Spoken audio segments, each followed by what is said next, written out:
يا مساء الفل على كل جمهور الأهلي العظيم في كل مكان.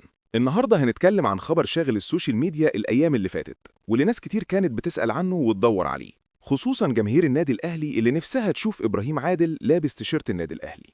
لكن باين كده إن الموضوع مش بالسهولة اللي الناس متخيلينها، لأن مسؤولي نادي الجزيرة الإماراتي قرروا يقطعوا الشك باليقين، وردوا رسميا على كل الكلام اللي طلع حوالين انضمام اللاعب للأهلي في يناير الجاي. القصة بدأت لما انتشرت أنباء قوية بتقول إن إبراهيم عادل ممكن يرجع مصر في فترة الانتقالات الشتوية الجاية، وتحديداً من خلال النادي الأهلي، اللي معروف إن إدارة التعاقدات فيه كانت بتتابع اللاعب من أيام ما كان في بيراميدز قبل ما ينتقل لنادي الجزيرة الإماراتي.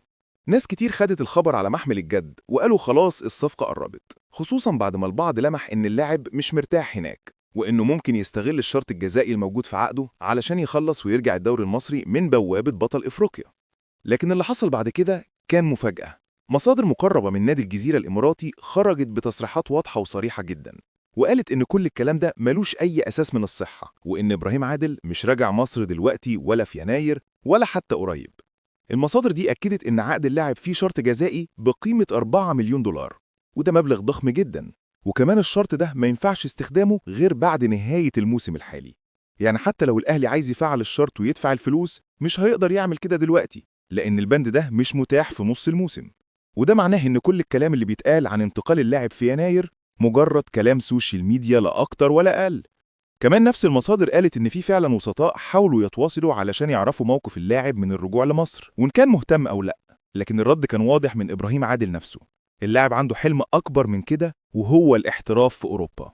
إبراهيم عادل من زمان نفسه ياخد تجربة في أوروبا، خصوصا إن عنده الموهبة والسرعة والمهارة اللي تخليه ينجح هناك، وده خلاه مش متحمس لفكرة الرجوع للدوري المصري في الوقت الحالي، حتى لو من بوابة الأهلي اللي هو أكتر نادي كان نفسه يلبس تيشيرته قبل ما يسافر. لكن حلم أوروبا بالنسبة له لسه عايش ولسه بيحاول يحققه، خصوصا بعد ما وصل له عرض من نادي إسباني مهتم بخدماته.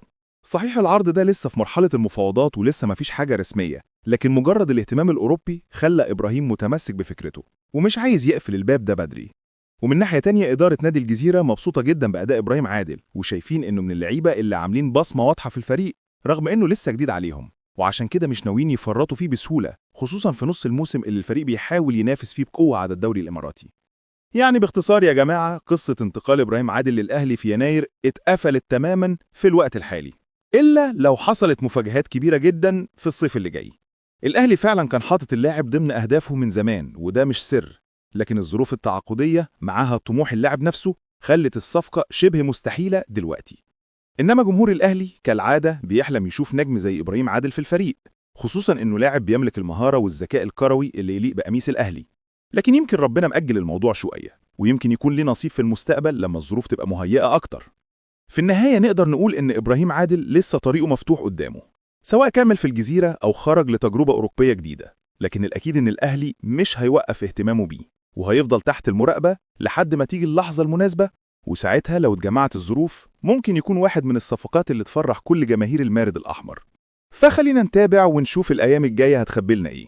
هل هنشوف إبراهيم عادل في أوروبا فعلا، ولا هيجي يوم نشوفه في التتش لابس الأحمر؟